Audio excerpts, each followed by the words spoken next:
Hey, Olive, Arlo, and Frank. Grandpa coming to you from the living room in Jack's Beach.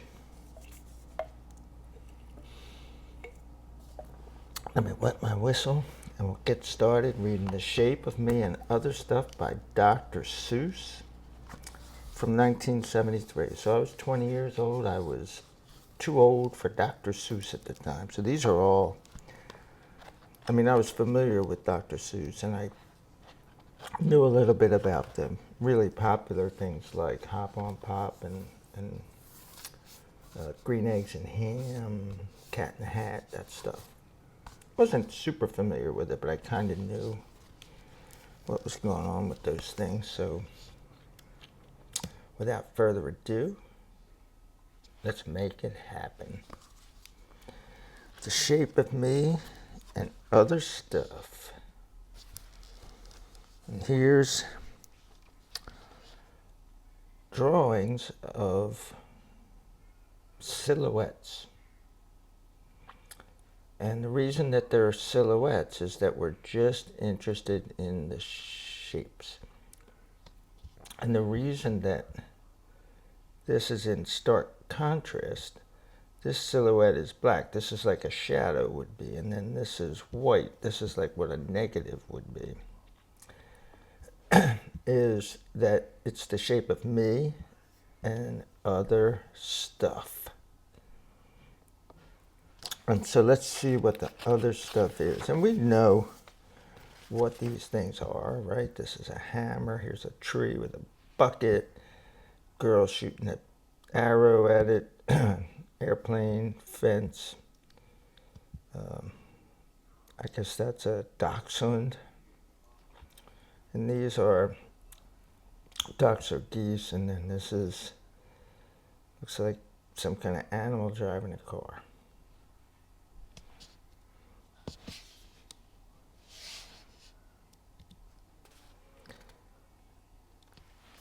So this is a bright and early book from Beginner Books. And I've noticed that some of these that we've been doing recently are these kind of smaller books, and they're for younger kids. The one problem is I never found something that says, hey, this is the age that's recommended for this book with Dr. Seuss, because if I did find that, I would list that, because I have no idea. I'm not an educator, especially not like a child educator. But I would list it so that your parents could figure out, okay, you're ready for this and you're not ready for this, but hey, whatever. You know, it makes a fellow think. The fellow's thinking. So this looks like maybe a turtle going down into a pond. And this is just the shapes of these people. They're silhouettes once again. It makes a fellow think. The shape of you. Now, of course, I can't turn the page.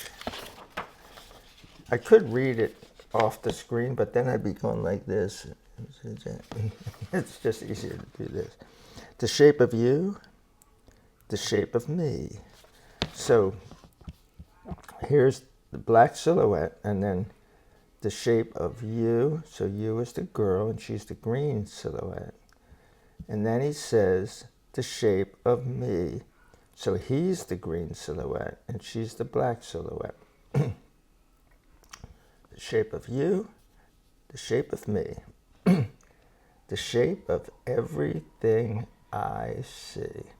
So now they're both the black silhouettes, and here's a snake, a cat, and I guess that's a dog. And they're green now. So I'm starting to see a pattern here. So the things that they're going to point out are the black things. Well, maybe all of them, because here he's got a fish, but those two are not green. So let's see. a bug, a balloon, a bed, a bike. No shapes are ever quite alike. And that's very, very true. There's a word called symmetrical. It means that you're the same on both sides. So you take my face. Is it the same over here? Does it look exactly the same as over here? Well, my nose is kind of curved to the side.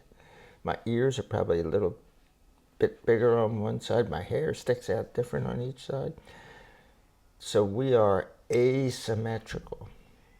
All human beings. Your left side doesn't look exactly like your right side. People say, oh, when you take their picture, they go, oh, make sure you get my good side or my good angle. Trust me, very few people have good angles, but that's just your grandpa talking. Just think about the shape of beans. And here's beans with a fork. I eat beans with a spoon, but hey. And flowers and mice. Oh, I'm glad your grandmother's not here. She hates mice.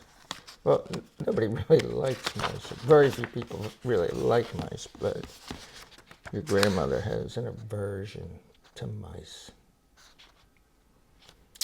And big machines. And if you know anything about Dr. Seuss, he makes some crazy machines. Arlo, you're into machines. You're into all different kinds of machines, so you probably are digging these books, but let me tell you, that's a crazy machine. Just think about the shape of strings. And there's a ball of string, and elephants, and other things. So here's a tea kettle and a cactus plant, heart, crescent moon, star.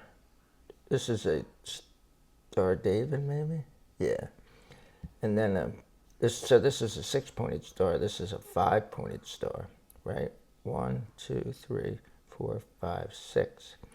And you make this star by taking 2 triangles. See that triangle there? And putting them on top of each other, but putting one upside down. See that? Triangle and triangle. This is a 5-star, 5-pointed star. It's a girl with, I don't know, that's a skunk, a telephone. That's an old-fashioned telephone. You're not going to see them very often anymore. Here's a boy with a broom on a ladder, and here's a brush and a comb. The shape of lips, and here they're pointing to their lips. The shape of ships, so they're pointing to all these ships. The shape of water when it drips. If I had written this, I would have written the shape of water when it drip, drip, drip, drip, drips. 1, 2, 3, 4, 5. Drip, drip, drip, drip, drips.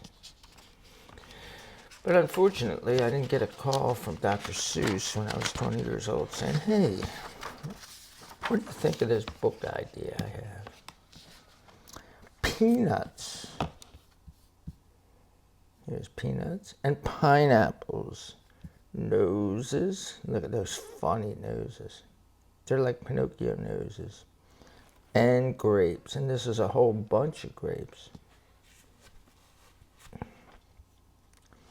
Everything comes in different shapes.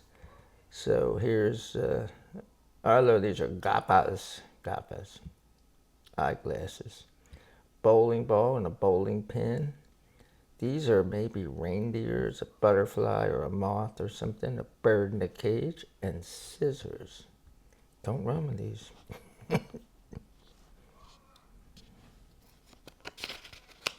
Why, George, you're right. And think about the shape of gum. The many shapes of chewing gum. Okay, let's think about that. So here's, I guess, just a piece of gum. Here's taking gum out of your mouth, and it's pretty disgusting. Here's blowing a bubble. And here's something that you're not supposed to do. Throw it on the ground. When you throw it on the ground, first off, chewing gum probably doesn't degrade. You throw an apple on the ground someplace, like not in your yard. Like, don't throw an apple in the backyard here or something. But like Arlo, your mom and dad have a pretty large property, so you could just chuck an apple into the woods. It might even grow an apple tree. But gum doesn't grow anything, and the apple, even if the seeds don't grow, it's going to disintegrate. It's going to become part of nature. It's just going to eventually become dirt, because that's what organic things do. Chewing gum is kind of made out of rubber, and two things can happen. Number one, nothing happens for 2,000 years, and that gum will still be there. It won't go away. And the second thing is somebody steps on it, and if you ever had gum on the bottom of your shoe, it's not a good thing. And the shape of smoke and marshmallows and fires. So here's the smoke. Smoke coming out of my smoker looks different. Looks like the smoke coming out of your dad's smoker, or and then these are marshmallows that they're going to roast over the fire. And here's the fire itself. And mountains and roosters and horses and tires. These don't really look like tires, but hey, we'll give Dr. Seuss a pass on that. And the shape of camels, and the shape of bees, and the wonderful shape of backdoor keys. They don't make keys that look like this anymore, these three. They still make keys that look like this. These are real old-fashioned, from like the 19th century, probably. Maybe even for part of the 20th century. And then they started making them like this. And now some places don't even have keys. You put your hand on the door and it opens, or you can type in a code, or I'm sure some of them are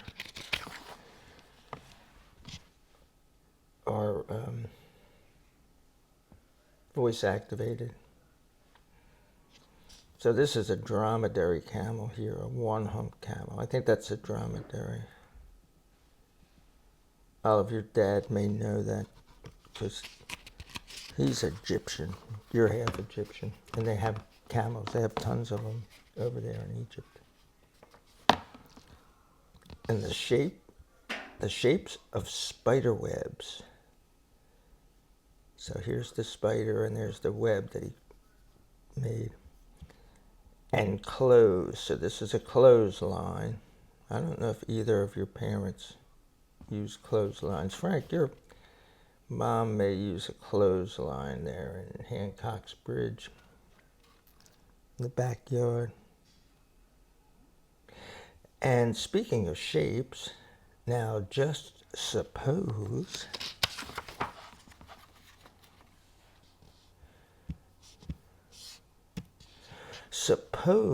you were shaped like these. These are all like weird looking creatures, or those, and these are different kinds of weird looking creatures. This looks like an octopus, and these are squid, and this is some sort of a bird. This is a lizard. I don't know what that is. That's Donkin right there.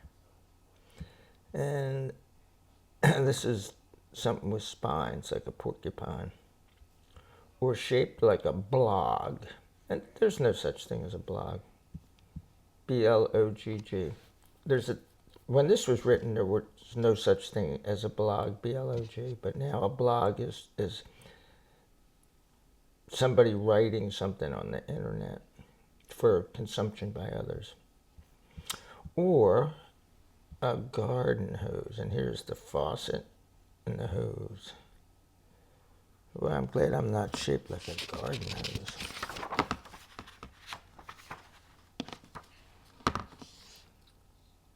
Of all the shapes we might have been, so here's a pig and a bird and a tree, maybe a cherry tree. This is a trombone here. I played the trombone in, I think, second grade and a couple more years. I sucked. Here's a violin. Your dad played a violin, Arlo. Here's a candlestick, a frog, a seal balancing a ball up on a pedestal, a whale spouting water out of his spout, owls, a family of owls, tennis racket with tennis balls, a lamp, rabbit, crab, and whatever this is a giraffe. Of all the shapes we might have been, these are fish. I say hooray for the shape we're in. And there we go with the same thing inside the back cover as the front cover. And then it has some other books that are available, and some of these we've read, and then some of these we're going to read, like Great Day for Up, and there's a Walking in My Pocket. We did this, Please Go, Marvin K. Mooney. Marvin K. Mooney, will you please go now? The Foot Book.